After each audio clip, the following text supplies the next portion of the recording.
BRS అధినేత కేసీఆర్ కు వాస్తు sentiment పట్ల నమ్మకం ఎక్కువ. తెలంగాణ భవన్ విషయంలో కూడా కేసీఆర్ అదే ఫాలో అవుతున్నారు. ప్రస్తుతం తెలంగాణ భవన్ కు ఉన్న ఎంట్రీ రూట్ మార్చాలని ఆయన నిర్ణయించుకున్నారు. మెయిన్ రోడ్ వైపు ఉన్న వెస్ట్ గేట్ మూసివేసి మొన్నటి వరకు తాళం వేసి నిరుపయోగంగా ఉన్న ఈస్ట్ గేట్ ను తెరవాలని నిర్ణయించుకున్నారు. ఈ నేపథ్యంలో భవన్ వెనుక వైపు ఉన్న గేట్ కు సిబ్బంది మరమ్మతులు చేస్తున్నారు. ఇక ఈశాన్య మార్గంలోనే ఎవరైనా భవన్ లోకి ఎంటర్ కావాలని గులాబీ బాస్ డిసైడ్ అయ్యారు. త్వరలోనే రోడ్డు వైపు ఉన్న గేట్ ను సిబ్బంది మూసివేయనున్నారు.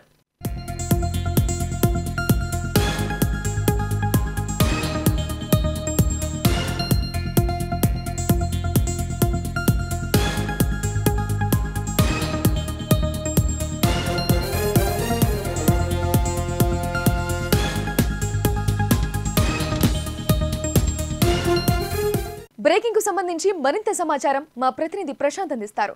ప్రశాంత్, చెప్పండి, తెలంగాణ భవన్ గేట్ మార్పునకు సంబంధించి పూర్తి వివరాలేంటి? బీఆర్ఎస్ పార్టీ అసెంబ్లీ ఎన్నికల ఓటమి తర్వాత ఇక కేంద్ర కార్యాలయంలో అన్ని మార్పులు చేర్పులు జరుగుతూ ఉన్నాయి. ప్రధానంగా ఏదైతే కేసీఆర్ తుంటి వెముక విరిగిన తర్వాత ఇక కేంద్ర కార్యాలయానికి వస్తున్న నేపథ్యంలో ఆయనకు ఒక వాస్తు ప్రకారం ఒక ర్యాంపును సెట్ చేశారు. ఆ తర్వాత మనం ప్రధానంగా చూస్తూ ఉన్నాం, ఇక ఎన్నికల ఓటమి ఇక ప్రజల విముఖతతోటి వ్యతిరేకతతోటి రాలేదు. ఖచ్చితంగా ఎప్పుడు సెంటిమెంట్ను కొనసాగించే కేసీఆర్ మాత్రం ఒక దిశానిర్దేశం చేసినట్టు తెలుస్తూ ఉంది. ఇక ప్రజల తిరస్కరణ ప్రధానంగా వారిలో వచ్చిన వ్యతిరేకత కాదు, ఖచ్చితంగా వాస్తు ద్వారానో లేదనంటే సోషల్ మీడియా ఏదైతే దాదాపు కేటీఆర్ ఇంతకుముందే చెప్తా ఉన్నాడు, దాదాపు 33 ఛానళ్ళు మేము పెట్టుకుంటే ఖచ్చితంగా మేము గెలిచేవారమని. అంటే ఈ అంశాల చుట్టే తిరుగుతూ ఉంది అసెంబ్లీ ఎన్నికల ఓటమి. కానీ ప్రధానంగా ఇక ప్రజలలో తిరస్కరణ, ప్రజలలో ఎందుకు వ్యతిరేకత వచ్చిందనేది కూడా వేరియేషన్ చేసుకోవడాక ఉన్నట్టుగా ప్రధానంగా తెలుస్తూ ఉంది. ప్రధానంగా కేంద్ర కార్యాలయంలో దాదాపు 20 సంవత్సరాలుగా ఉన్న ఈ ప్రధాన ముఖద్వారం, ఈ గేటుని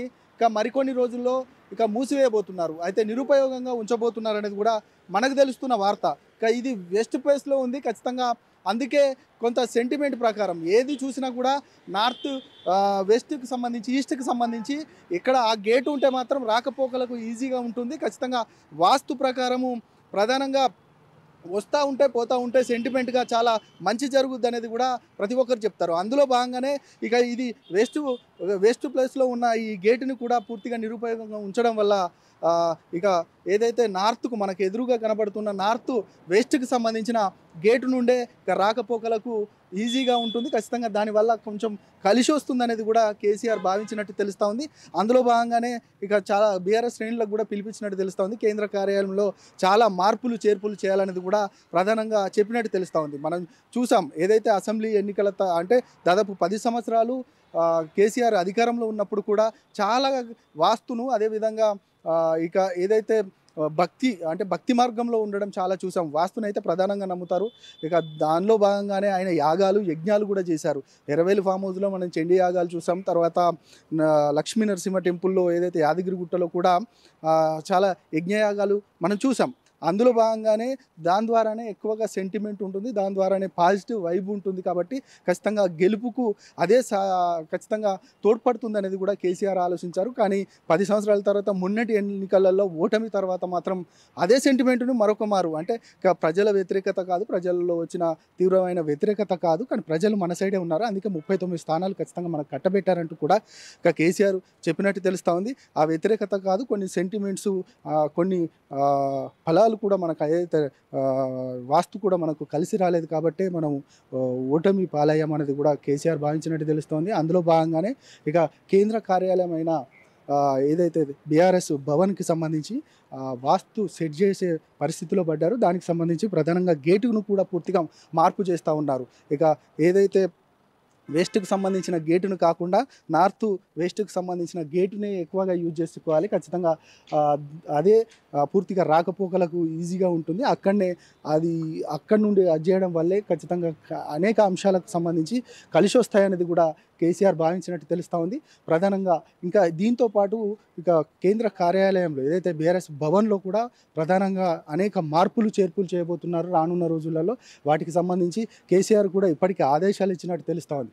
మొత్తానికి గత ఎన్నికల ఓటమి తర్వాత ఏదైతే ప్రజల సిచ్యువేషన్స్లోకి వెళ్తూ ఉన్న నేపథ్యంలో కానీ ప్రజల ఇష్యూస్తో పాటు ఇక వాస్తుకు సంబంధించిన ఇష్యూస్ సంబంధించి కూడా ప్రధానంగా అది కొన్ని కలిసి రాలేదు కాబట్టి వాస్తు ద్వారానే కొంత ఇబ్బందులు ఎదురయ్యాయని కూడా ఆలోచించినట్టు తెలుస్తుంది. అందులో భాగంగానే ఇక గేటు మార్పును కూడా చేస్తున్నట్టు మనం చూస్తూ ఉన్నాం.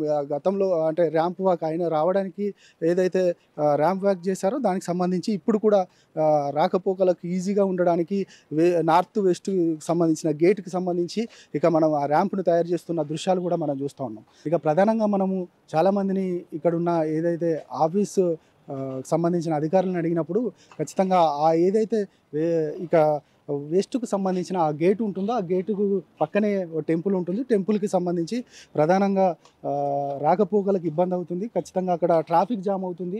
అందుకే ఆ గేటును కొంత నిరుపయోగంగా ఉంచి ఇప్పుడు ఏదైతే నార్త్ వెస్ట్కి సంబంధించిన గేటునే ఖచ్చితంగా యూజ్ చేయడం వల్ల ఎవరికి ఇబ్బంది ఉండదు, రావడానికి పోవడానికి ఇబ్బంది ఉండదు.